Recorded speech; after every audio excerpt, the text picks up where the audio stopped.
Assalamualaikum warahmatullahi wabarakatuh. Perkenalkan, saya Muhammad Azri Rianika Putra. Dengan saya Nabila Rahmawati, kami dari kelompok 3 kelas 24B. Kami di sini akan memvideokan mendemonstrasikan mengenai kalorimeter bom, yaitu dengan menghitung kapasitas kalorimeter bom menggunakan asam benzoat Dan juga menghitung kalori pembakaran dari naftalena. Selamat menyaksikan. Untuk alat dan bahannya, yang pertama ada 1 set kalorimeter bom, 1 set tabung oksigen, 1 buah metabor, 1 set neraca analitik, 1 buah pelet naftalen, 1 buah pinset, kawat penyulut, termometer yang ketelitiannya di 2 angka di belakang koma, dan juga pelet asam benzoat. Halo guys, nah ini udah tersedia kalorimeter bomnya.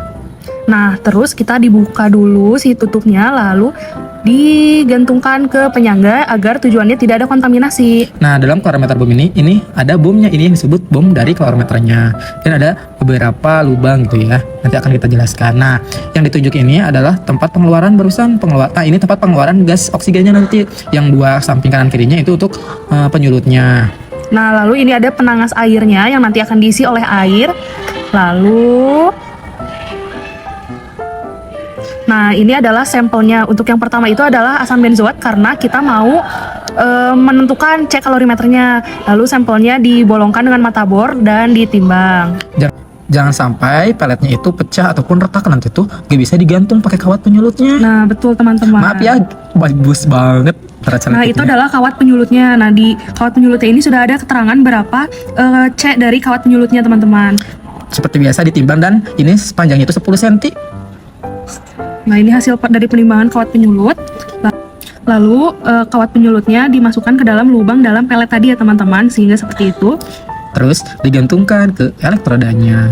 Bah, dilihat cara menggantungkannya, nanti dimasukkan terlebih dahulu Ke dalam lubangnya ya Azri ya. ya, terus dijepit sama tabung yang ada di besinya. Nah, yang satunya juga sama. Pastikan apa, Nabila? Pastikan si sampel atau si pelet itu tidak menyentuh cawannya gitu ya Azri. Iya, kawatnya juga jangan sampai menyentuh cawannya. Nah, pastikan benar-benar terpasang sempurna. Jadi jangan sampai jatuh gitu loh.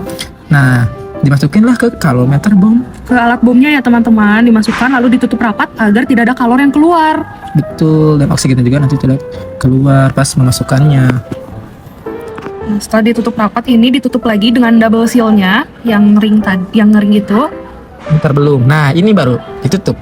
Nah, iya benar, ini double seal-nya ya teman-teman. Tutup dengan rapat. Selanjutnya akan memasukkan gas oksigen. Di sini akan dibilas terlebih dahulu. Masukkan ke yang ada lubangnya. Lubang yang ke samping ya teman-teman, bukan yang menghadap ke atas. Kalau yang menghadap ke atas itu untuk mengeluarkan Ya, oksigennya. nanti ini dibilas dulu karena kan kita gak tahu ya. Ada gas apa saja di dalamnya gitu. Nanti terkontaminasi dengan gas lain teman-teman. Nah, cara pengeluarannya kayak gini, tinggal diputar aja. Itu nanti akan bunyi berdesis. Ada gas yang keluar. Inilah situasi praktikum. Nah, ini mau benar-benar memasukkan gasnya sampai 30 atm. Jadi diatur hingga tekanan 30 atm. Nah, 30 atm. Jangan sampai juga ada yang berdesis keluar. Ya, berarti kalau berdesis itu ada kebocoran gitu. Jadi gasnya tidak masuk seluruhnya.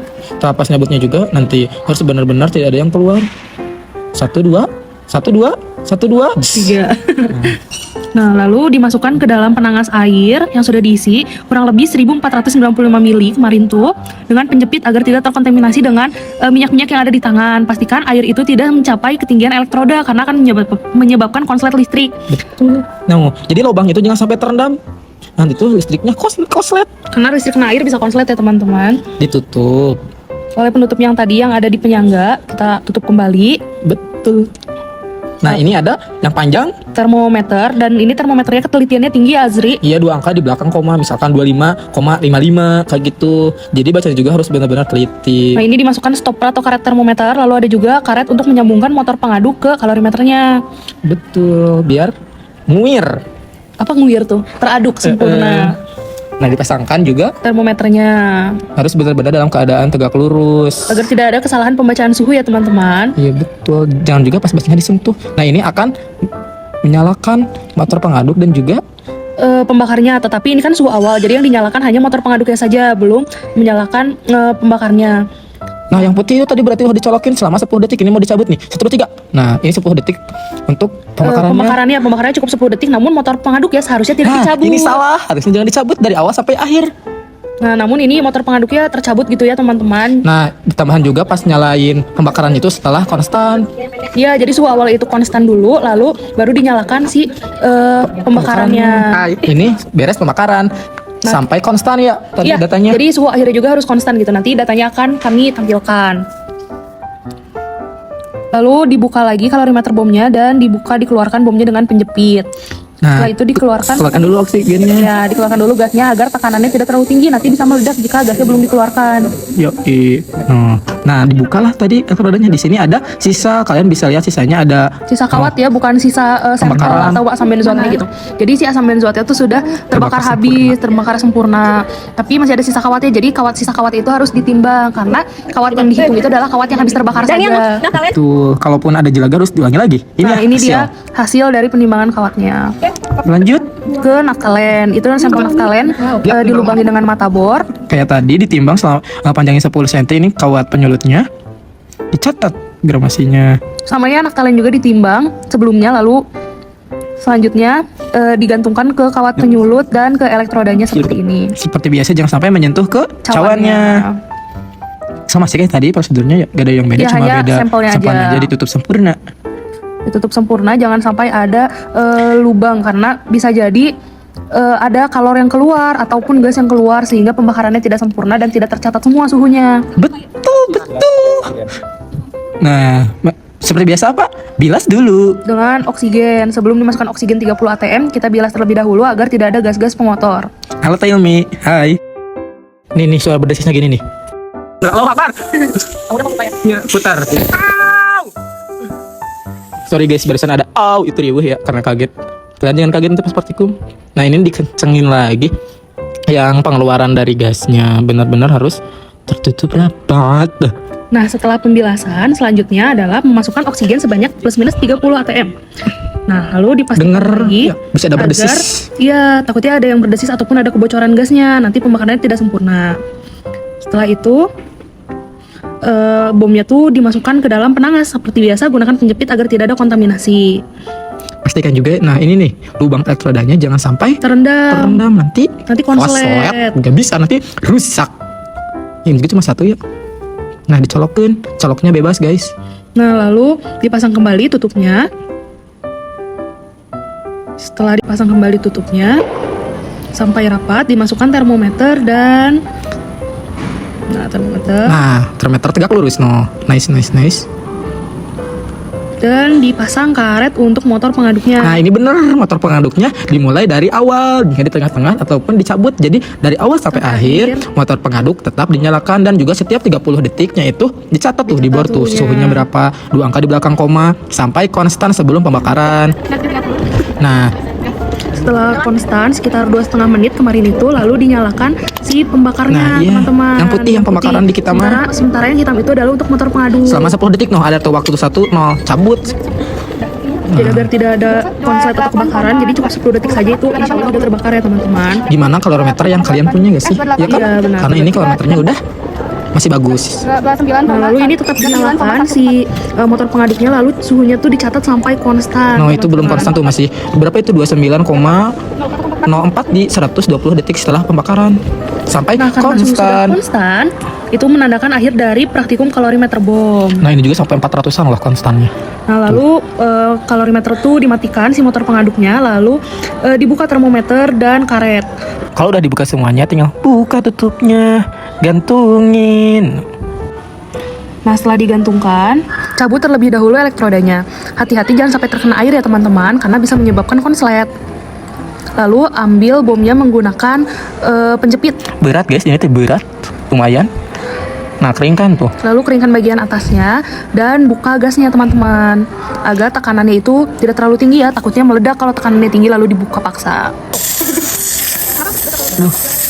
Nah, ini udah keluar semua. Tinggal dikencengin lagi, tinggal dibuka Nah, deh. itu dibuka si kalorimeter bom ya, maksudnya si bomnya. Itu dibuka. Ini agak Ini keras. bener-bener bukanya. lihat guys, kelas, bener-bener kelas. Nah, ini tidak menggunakan sarung tangan karena kita sudah tidak akan melakukan praktikum lagi gitu teman-teman. Nah, harusnya dilihat dulu tuh di bomnya tuh ada jelaga atau enggak, tapi di sini gak ada tuh, gak ada jelaga. Tidak ada jelaga dan tidak ada sisa ya teman-teman. Tapi ada sisa kawat Kawatnya. penyulut. Udah tuh jatuh. Ini tuh gak boleh. Karena takutnya tuh terkontaminasi oleh debu-debu ya teman-teman. Jadi saat penimbangan itu tertimbang juga debu-debunya. Iya, berapa lah itu? Udah lumayan debu oge. Nah, inilah hasilnya dengan debu plus debu. Kita aja tahu hasilnya Nanti tuh berapa. pas udah konstannya, nah ini 0,004 ya, ini konstannya.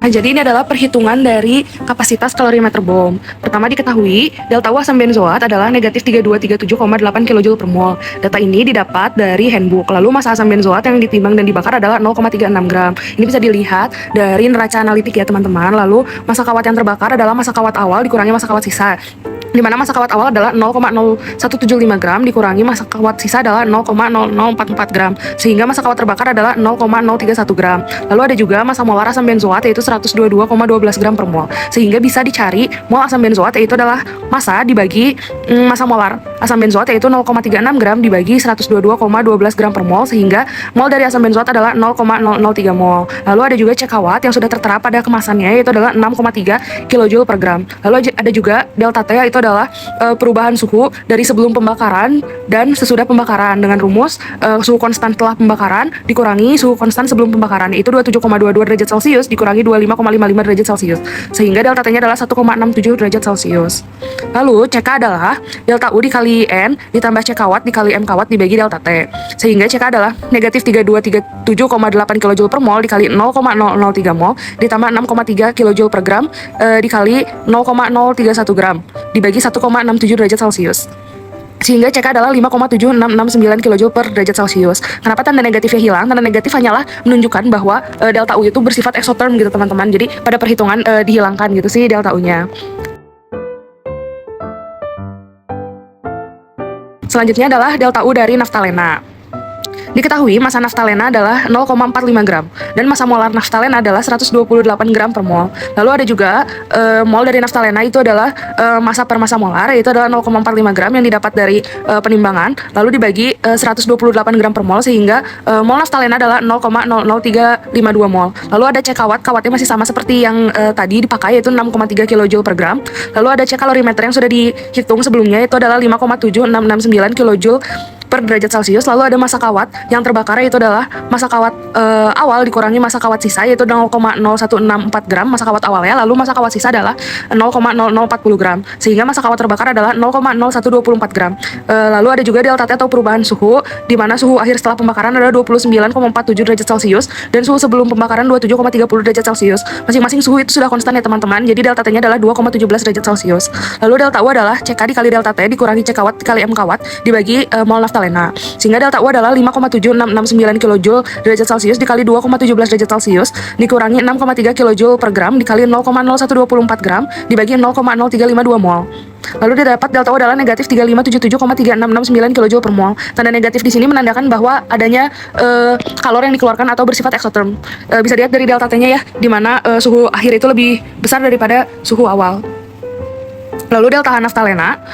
Diketahui delta U naftalena adalah 3577,3559 kJ per mol. Data didapat dari perhitungan sebelumnya. Ada juga T ruang yaitu 23 derajat Celcius, bisa dilihat pada termometer ruangan.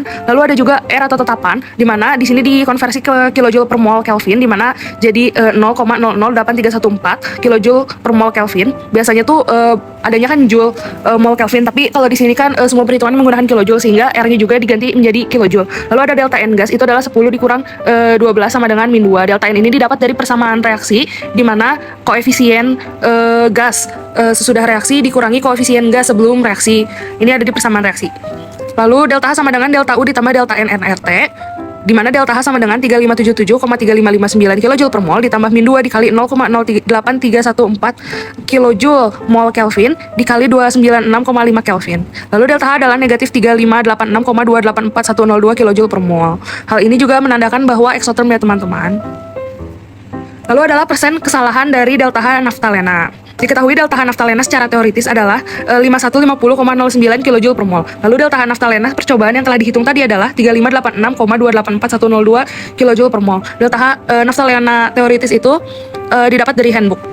Lalu persen kesalahan adalah hasil teoritis dikurangi hasil percobaan dibagi hasil teoritis, di mana persen kesalahan adalah 5150,09 kJ per mol dikurangi 3586,284 102 kJ per mol dibagi 5150,09 kJ per mol.